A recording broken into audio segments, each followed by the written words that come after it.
દેશમાં પોલીસ અને સુરક્ષા જવાનો અને સુરક્ષા વ્યવસ્થા જે કોઈ ચાલતી હોય છે એનો ઉપયોગ સરકારોએ કેવા હેતુથી કરવાનો હોય છે?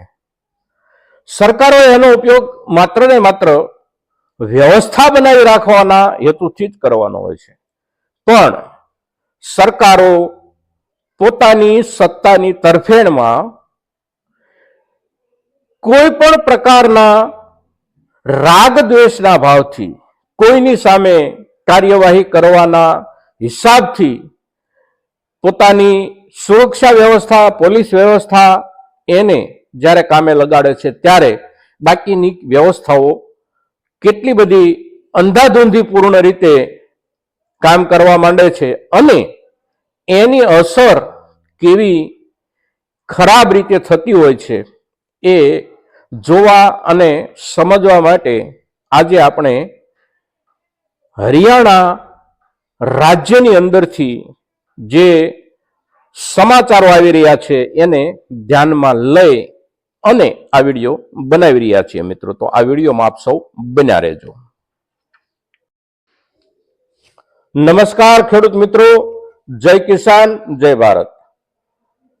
ખેડૂત ભાઈઓ, જે આંદોલન છેલ્લા 25 દિવસથી ચાલી રહ્યું છે, આપણા ખેતી પાકોના લાભકારી મૂલ્ય, ખેતી પાકોના વ્યાજબી મૂલ્યના ધોરણમાં સરકાર એક વ્યવસ્થિત નિર્ણય કરે અને એને કાયદાનું સ્વરૂપ આપે, એને માટેની માંગણીઓ લઈ અને આપણા દેશના ખેડૂતો છેલ્લા 25 દિવસથી જે કાર્યક્રમ ચલાવી રહ્યા છે એ કાર્યક્રમ તરફ પૂરેપૂરો રાજકીય કહો કે આર્થિક કહો પણ એક પ્રકારનો જે રાગદ્વેષ રાખી અને સરકાર એની સામે જે કાર્યવાહીઓ કરી રહી છે અને એને અટકાવવા માટે પોતાના તમામ સંસાધનોને જે રીતે કામે લગાડી રહી છે એના કારણે બાકીની બધી વ્યવસ્થાઓ કેટલી બધી ગેરવ્યવસ્થિત રીતે સામે આવી છે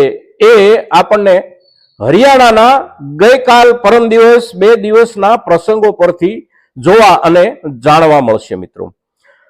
અત્યારે એટલે કે માર્ચ અને એપ્રિલ આ 2 મહિના દેશના જુદા જુદા રાજ્યોમાં સેકન્ડરી અને હાયર સેકન્ડરી સ્કૂલ એટલે કે બોર્ડની પરીક્ષાઓનો કાર્યક્રમ ચાલતો હોય છે. કોઈ રાજ્યમાં 5 દિવસ, 7 દિવસ, 8 દિવસ ફરકમાં, આ રાજ્યમાં આગળ, આ રાજ્યમાં પાછળ, પોતપોતાની અનુકૂળતા પ્રમાણે દરેક રાજ્યો આ મહિના દરમિયાન બોર્ડની પરીક્ષાઓ લેતા હોય છે. અત્યારે બોર્ડની પરીક્ષાઓ હરિયાણામાં ચાલે છે. હરિયાણા રાજ્ય જે છે એ ભાજપ શાસિત રાજ્ય છે, કેન્દ્રમાં પણ ભાજપની સરકાર છે, એટલે બંને જગ્યાએ ભાજપની સરકાર હોવાના કારણે કેન્દ્ર સરકાર પાસે માંગણી લઈ અને દિલ્હી સુધી જવા માંગતા ખેડૂત સંગઠનોને પોતાના રાજ્યની સરહદ પર રોકી રાખવાના કામમાં હરિયાણા રાજ્યની સરકારે પોતાની પોલીસ ઉપરાંતની જે કોઈ સુરક્ષા વ્યવસ્થાની મશીનરી છે એ તમામ વ્યવસ્થાને એમાં રોકી રાખેલી હોવાના કારણે બોર્ડ પરીક્ષા પર એની કેવી નકારાત્મક અસર પડી છે એ આપણે જોવા અને સમજવાનો પ્રયાસ કરવાનો છે મિત્રો. તો જે દ્રશ્યો મીડિયા મારફત ત્યાંથી સમગ્ર દેશમાં આપણને પહોંચી રહ્યા છે એ દ્રશ્યો આપ અહીંયા સ્ક્રીન પર જોઈ રહ્યા છો મિત્રો. આ જે બિલ્ડિંગ દેખાય છે એ બિલ્ડિંગની અંદર બોર્ડ પરીક્ષા ચાલી રહી છે. આ બિલ્ડિંગ હરિયાણા રાજ્યના નૂહ જિલ્લાની અંદર આવેલી એક સ્કૂલના પરીક્ષા કેન્દ્રનું બિલ્ડિંગ છે. આ બિલ્ડિંગની બારીઓ પર પાછળના ભાગમાં જુદી જુદી જગ્યાએ કેટલાય લોકો લટકેલા દેખાય છે. કેટલાક લોકો ચડવાનો પ્રયાસ કરી રહ્યા છે, કેટલાક લોકો પોતાનું કામ પતાવી અને ઉતરવાનો પ્રયાસ કરી રહ્યા છે.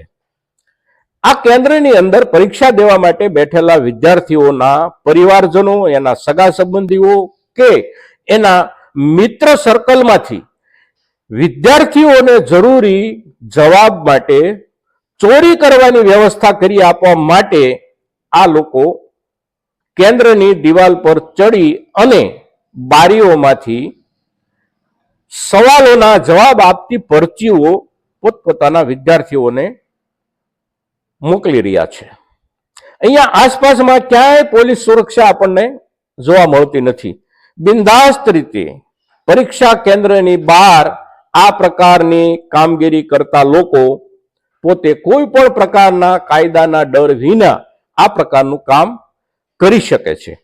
આવા દ્રશ્યો અગાઉ આપણને બિહારમાંથી જોવા મળતા હતા. બિહાર રાજ્યની અંદર જ્યારે કોઈને કોઈ એકાદ બે પાંચ સેન્ટરો પરથી આપણને જોવા મળતા હતા. આ વર્ષે આપણને હરિયાણામાંથી પણ આવા દ્રશ્યો જોવા મળે છે. મિત્રો, જે વ્યવસ્થા, જે પોલીસ બળ, જે સુરક્ષા વ્યવસ્થા આ પ્રકારની કામગીરી માટે ઉપયોગમાં લેવાની હોય અને આની વ્યવસ્થા જાળવી રાખવાની હોય એ કરવાને બદલે હરિયાણા રાજ્ય સરકારે પોતાની તમામ મશીનરીને ખેડૂતોની સામે ખડકી દીધી છે. અને ખેડૂતોની સામે એટલા માટે ખડકી દીધી છે કે ખેડૂતો જે સરકાર પાસે પોતાની રજૂઆત લઈને જવા માંગે છે એ સરકાર હરિયાણા રાજ્ય સરકારના પક્ષની સરકાર છે.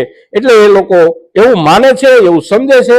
અગર તો એમને એવું મનાવવામાં આવે છે કે આંદોલનકારી ખેડૂતો, પોતાની માંગણી લઈને નીકળતા ખેડૂતો દિલ્હી સુધી ન પહોંચી જવા જોઈએ. જો પહોંચી જશે તો એને માટે જવાબદાર તમે ગણાશો, તમારી સામે પગલાં લેવામાં આવશે. અને હરિયાણા રાજ્ય સરકાર પોતાની તમામ મશીનરી સાથે ખેડૂતોને અટકાવવાના કામમાં લાગેલી હોવાના કારણે અહીંયા આપણને એક પણ પોલીસ જવાન, એક પણ સુરક્ષા વ્યવસ્થા આપણને જોવા મળતી નથી. આ જે પરીક્ષાઓ લેવાય છે અને જે આ કેન્દ્ર છે એ કેન્દ્ર શું સૂચવે છે? મિત્રો, આપણો દેશ કે આપણા દેશની વ્યવસ્થા, આપણી સરકારો દેશને કઈ દિશામાં લઈ જઈ રહ્યા છે એ આ ચિત્ર પરથી આપણે સ્પષ્ટ રૂપમાં સમજી શકીએ છીએ.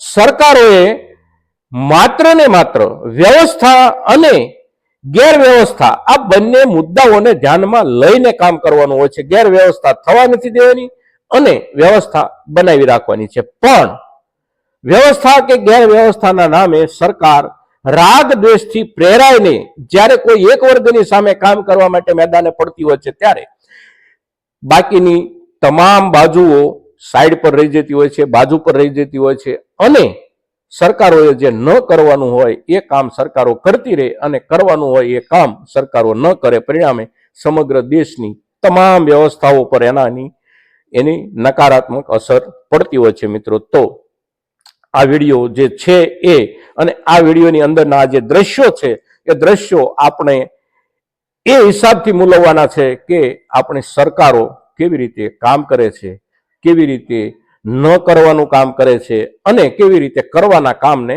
છોડી દેશે. મિત્રો, આપ સૌ સમજદાર દર્શકો સમજી શકો છો કે આનું પરિણામ આગળ ઉપર દેશના ભવિષ્ય માટે કેટલું ખરાબ આવી શકે અને કેટલી નકારાત્મક અસરો બાકીના વિસ્તારોમાં આની થઈ શકે. મિત્રો, આ વિડીયો આપણા મહત્તમ ખેડૂતો સુધી પહોંચે એવી આપ સૌ તરફથી અપેક્ષા. જય કિસાન, જય ભારત.